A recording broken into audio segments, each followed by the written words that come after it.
السلام علیکم ویورز، ہم نے نکاح کے حوالے سے سوالات کے جوابات کا سلسلہ شروع کر رکھا ہے۔ آج آپ کے سامنے مسلمان ہونے پر حالت کفر کے نکاح کی حیثیت کے متعلق ڈاکٹر صاحب سے پوچھتے ہیں۔ السلام علیکم ڈاکٹر صاحب۔ وعلیکم السلام ورحمۃ اللہ وبرکاتہ۔ ڈاکٹر صاحب، آپ نے سوال تو سن ہی لیا، تو ذرا اس پہ روشنی ڈالیے گا۔ بسم اللہ الرحمن الرحیم، نحمد و نصلی علی رسول الکریم، اما بعد فاعوذ باللہ من الشیطان الرجیم، بسم اللہ الرحمن الرحیم۔ ویورز کیسے ہیں؟ امید ہے کہ انشاءاللہ آپ خیریت سے ہوں گے۔ یہ ایک بہت اہم سوال ہے۔ ہم نے پہلے ایک نکاح کے حوالے سے 3 باتیں عرض کی ہیں کہ آدم علیہ السلام سے لے کے وہ چلتی آ رہی ہیں اور وہ دنیا کے تمام معاشروں میں پائی جاتی ہیں۔ چنانچہ جن نکاحوں میں یہ 3 چیزیں پائی جاتی ہوں اور اس میں محرمات کا بھی خیال کیا جاتا ہو، تو اسلامی نقطہ نظر سے وہ نکاح جو ہیں ان کو تسلیم کیا جاتا ہے، درست تسلیم کیا جاتا ہے۔ ان 3 باتوں کا میں اختصار سے بات کرتا ہوں کہ لڑکے لڑکی کی یا مرد اور عورت کی آپس میں نکاح کے لیے ایک دوسرے کے ساتھ ایجاب اور قبول یعنی رضامندی کے ساتھ ہونا ضروری ہے۔ دوسرا یہ ہے کہ یہ رضامندی صرف کافی نہیں ہے، بلکہ اس کا جو ہے پورے معاشرے میں کافی لوگوں کے سامنے جو ہے وہ اس نکاح کا اعلان ہونا ضروری ہے کہ بھی ہم دونوں اکٹھے رہنا چاہتے ہیں، اور معاشرے کے لوگ بھی اور ان کے ولی اور ان کے گھر والے بھی اس کی اجازت دے کر اس کو اعلان کو تسلیم کر لیتے ہیں۔ تو تیسری اس میں ضرورت یہ ہے کہ اس صورت میں جب وہ تعلق قائم ہوگا تو اس کو معاشرہ قبول کرے گا اور ان سے ہونے والی اولاد کو بھی قبول کرے گا، اور وہ عورت اور مرد یا لڑکا اور لڑکی جب شادی کے رشتے میں بن جائیں گے تو وہ اپنی اولاد کی خود تمام تر ذمہ داریوں کو پورا کرنے کے لیے اپنی پوری کوشش کریں گے۔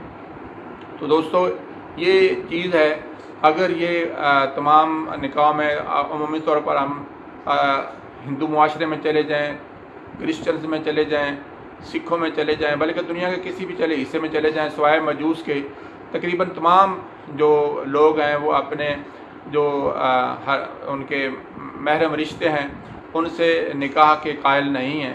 تو اس لیے ہر وہ نکاح جو کہ ان 3 چیزوں کا متعین شدہ ہے، تو اگر وہ دونوں میاں بیوی حالت کفر سے اگر دونوں اکٹھے مسلمان ہو جائیں تو ان کا نکاح جو ہے وہ برقرار رہتا ہے۔